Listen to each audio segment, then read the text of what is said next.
Ya, latar belakang perusahaan.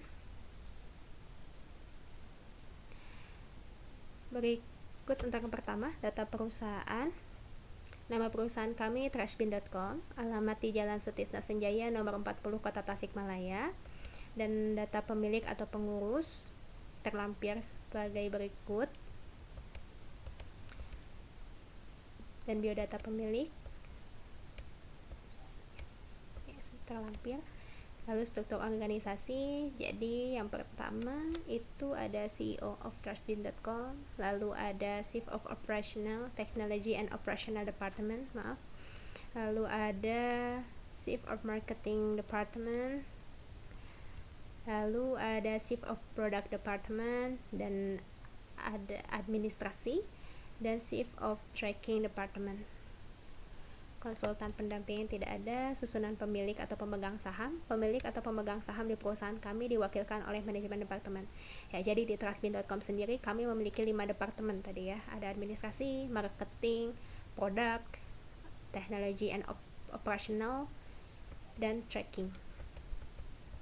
Untuk analisis pasar dan pemasaran produk atau jasa yang kami hasilkan, ya, trustbin.com merupakan bank sampah dan platform digital berbasis aplikasi website dan mobile yang termasuk ke dalam jenis usaha social enterprise, menawarkan jasa penjemputan, jual beli sampah secara online maupun offline, hingga menjual produk hasil daur ulang sampah. Untuk produk hasil daur ulang sampah sendiri, dari sampah organik itu dapat kami produksi dapat kami olah menjadi pupuk kompos.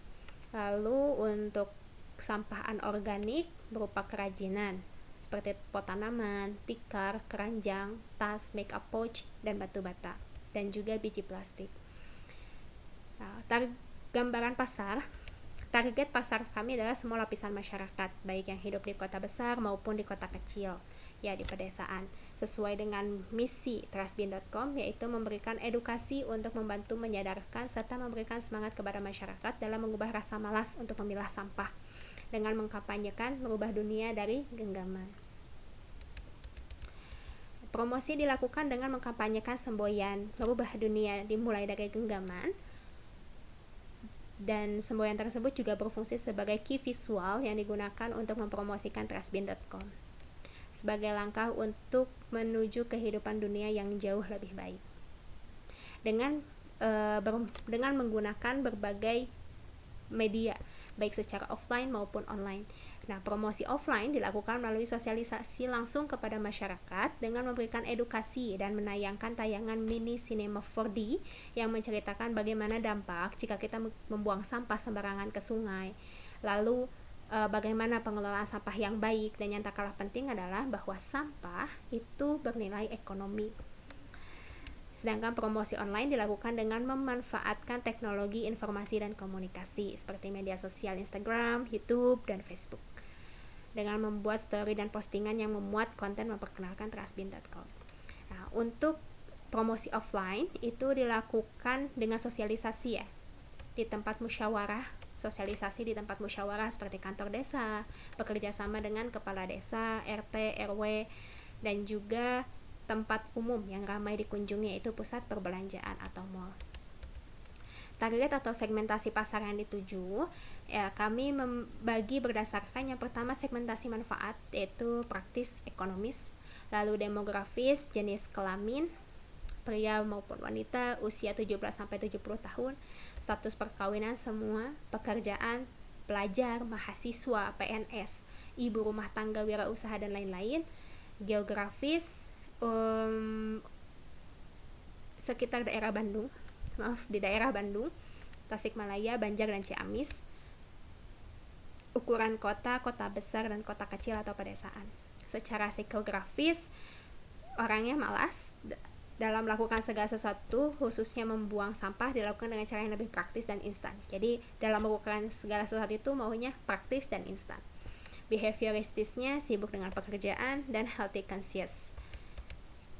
Untuk tren perkembangan pasar, setelah mencari data, belum didapatkan data secara spesifik bagaimana tren perkembangan pasar dengan memanfaatkan sampah. Tetapi dapat kami baca bahwa dari timbulan sampah yang ada dan dengan sumber daya serta teknologi yang kami miliki, maka tren perkembangan pasar terhadap produk yang dapat kami produksi juga akan sama meningkat, karena kesadaran masyarakat sekarang semakin bertambah terhadap sampah dan juga terhadap produk hasil daur ulang sampah itu sendiri. Diperkirakan mungkin akan meningkat ya, sesuai dengan peningkatan sampah yang ada. Ya, untuk produksinya akan meningkat dan kami juga berharap pembelian terhadap produk kami juga meningkat. Lalu untuk proyeksi penjualan, strategi pemasaran kami dilakukan dengan memperhatikan pada 5 aspek. Yang pertama ada produk, price, place, positioning, dan promotion. Proses pendapatan bahan baku didapatkan dari masyarakat yang menjual sampah secara langsung maupun melalui aplikasi dengan menggunakan layanan penjemputan sampah. Nah, sampah yang telah terkumpul kemudian akan diolah menjadi suatu produk yang memiliki nilai jual. Proses penjualan dengan memanfaatkan media sosial dan layanan jasa pengiriman barang. Ini proyeksi penjualan periode Desember tahun 2021.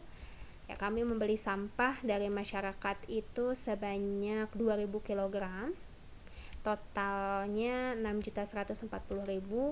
Lalu kami menjual produk sampah itu setiap produk ya, dimana untuk setiap produk kami dapat memproduksi sebanyak 10 buah untuk tikar plastik, lalu 10 buah untuk pot tanaman, tas, make up pouch, batu bata 100 buah, keranjang plastik 10, untuk biji plastik 800 kg atau sekitar 400 bungkus, pupuk kompos 900 kg atau sekitar 900 bungkus. Dan ini rincian harga per unit. Lalu pendapatan yang kami dapatkan tuh sebesar 55.400.000. Itu per Desember 2021. Ya, strategi pemasaran produk sendiri. Yang pertama kami mengandalkan keanekaragaman atau keunikan dari produk kami, yaitu salah satunya selain memberikan menjual produk hasil daur ulang sampah. Nah, kami juga memberikan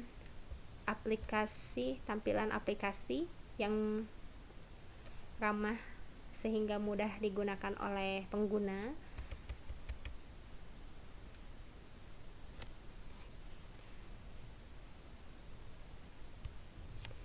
Nah, untuk masyarakat sendiri dapat menjual atau menukar sampah dengan syarat sudah dikategorikan ya.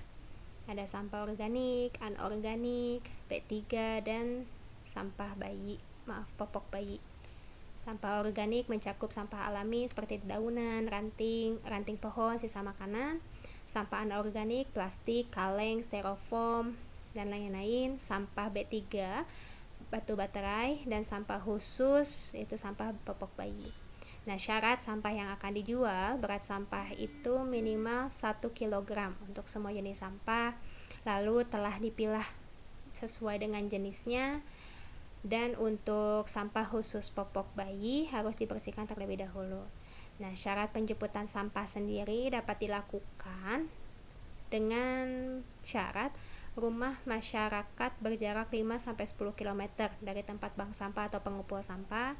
Berat sampah yang akan dijual minimal 1 kg dan sampah yang akan dijual sudah dipilah sesuai dengan jenisnya, organik, anorganik, ataupun B3. Untuk sampah khusus harus dibersihkan terlebih dahulu dari kotoran. Penjemputan dilakukan oleh mitra trashbin.com. Ya, keunggulan dari tadi kan keanekaragaman ya, atau keunikan dari produk. Lalu keunggulan dari produk, tampilan aplikasi atau e-commerce yang user friendly, lalu fitur-fitur yang berbeda seperti yang sudah dijelaskan sebelumnya, dan penggunaan praktis. Nah, rincian harga per kilogram dari jenis sampah. Untuk sampah organik sebesar 3.000, sampah anorganik 3.000, sampah popok 5.000,